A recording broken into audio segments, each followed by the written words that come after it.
¡Ey, ey, ey! Aquí el Cat hablando. El tercer vídeo del canal. Bravo. Com vaig dir el primer vídeo de tots, faria una minissèrie i aquest és el segon capítol de la meva minissèrie.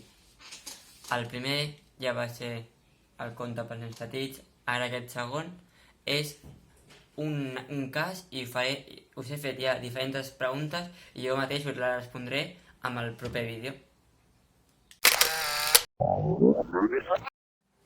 El cas que fa referència a aquest vídeo és que jo sóc un pare, el meu fill estava fent exercici i va i s'ha fet un tall. No se sap com, però s'ha fet un tall a la cama. I ara us explicaré, he preparat 7 preguntes i us les aniré responent a poc a poc. El primer de tot hem d'aplicar el pas. El pas, ningú sabrà què vol dir segurament. El pas és protegir, avisar, socórrer. Primer ens hem de protegir nosaltres, després a l'entorn i després ja anem al nostre fill, a la víctima que és el nostre fill. Després avisar, hem de trucar el abans possible també al 112, ja que és l'ambulància i ha de vindre per ajudar el nostre fill. I socórrer, hem d'intentar que el nostre fill no empitjori, sinó que o estigui més o menys igual o pugui millorar una miqueta, ja sigui de diferents maneres. El material que utilitzarem de la farmaciola per tractar aquesta ferida són els següents. El primer de tot, uns guants. Els guants que serveixen per protegir-nos a nosaltres i no contaminar la víctima. Després utilitzarem el sèrum fisiològic que serveix per netejar la superfície de la ferida. Per continuació utilitzarem el povidona iodada, més ben conegut com betadine, que serveix per desinfectar la ferida. A continuació les gases estèrils, com aquestes d'aquí. Això anirà a sota, just a sobre la superfície. Després les venes de gasa, que són aquest mini rotllo d'aquí, que això s'obre i s'estira molt.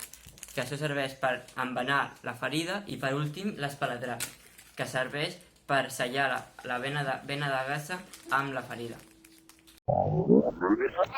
Ara us explicaré el tipus de lesió. En el nostre cas és una ferida, i és una ferida incisa, ja que està produïda per un tall. És una ferida neta, és un cop sec d'un tall d'un vidre o d'una llauna, per exemple, el tipus de la llauna que fa un petit tall, però és el mateix. Les vores del tall estan molt ben definides, ja que és un únic tall, i acostumen a sagnar molt, i per això s'ha de taponar i parar l'hemorràgia molt ràpid, perquè si no inclús es pot desmaiar de perdre tanta sang. Ara us explicaré la valoració primària i secundària.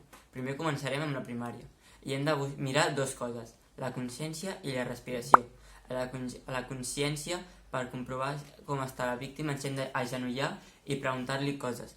Si reacciona, això és bo, però si no reacciona, l'hem de tocar els ombros i fer-li un petit estimulador i observar la seva cara, o si fa un gest per si està bé o no. Després, la respiració, li hem d'obrir les vies respiratòries, que és tirar el cap cap endarrere, així cap endarrere, i comprovar durant 10 segons si respira. Un truc és que si fiques l'orella a la seva boca i mires cap aquí, pots comprovar si respira correctament o no. I per mirar el pols el podem mirar a dos llocs principals. Un és aquí el coll amb aquests dos dits i l'altre és aquí, així.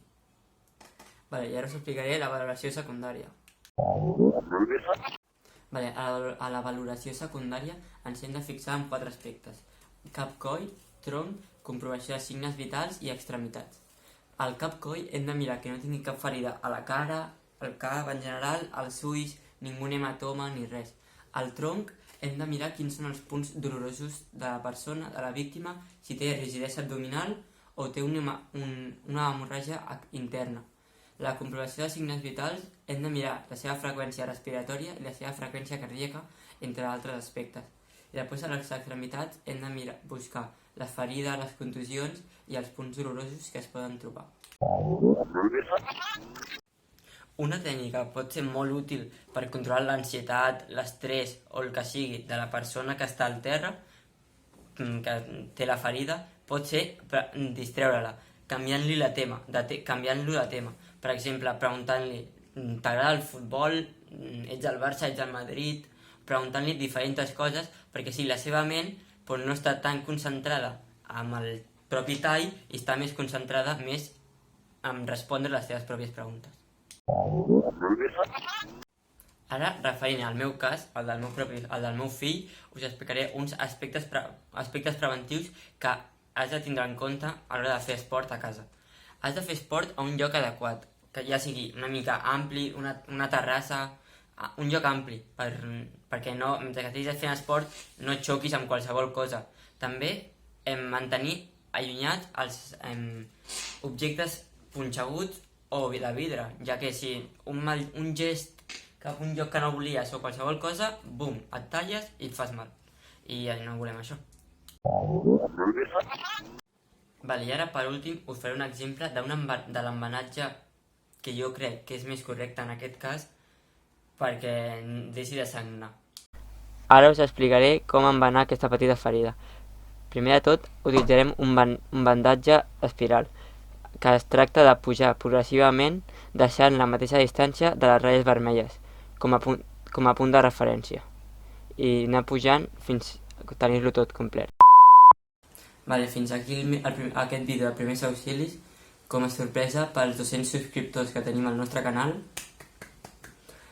també tindré un altre vídeo de formació i orientació laboral el mateix dia que estigui aquest vídeo penjat. Primer veureu els primers auxilis i després el de formació i orientació laboral, que són altres preguntes diferents que us he plantejat. Fins aquí aquest vídeo i adeu.